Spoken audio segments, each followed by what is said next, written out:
அர்ஜுனா ராமநாதன் இருக்கார் இல்லையா, அவர் தன்னுடைய தாய் தந்தையாக யாரை சொல்லியிருக்காரு அப்படின்னா ராஜபக்சேவும் நமல் ராஜபக்சேவும்.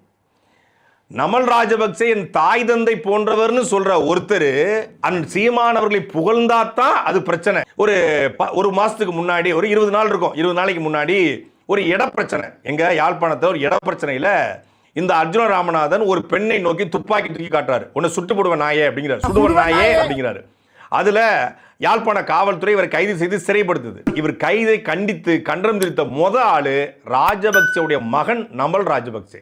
வெளியே வந்த உடனே நமல் ராஜபக்சே என் தாய் தந்தை போன்றவர்னு ஒருத்தன் சொல்றான். அர்ஜுனா ராமநாதன் போட்டுக்கல பேருக்கு ராமநாதன். அந்த ராமநாதன் யாழ்ப்பாணத்துல ஒரு கான்ஸ்டபிள். அந்த கான்ஸ்டபிள் தேச துரோகம் செய்தார் என்று புலிகளால் தண்டிக்கப்பட்டவர். புலிகளால் தண்டிக்கப்பட்டவருடைய மகன் தமிழீழத்திற்கும் தமிழ் தேசியத்திற்கும் புலிகளுக்கும் அமைப்புக்கும் தலைவனுக்கும் உண்மையா இருப்பானா?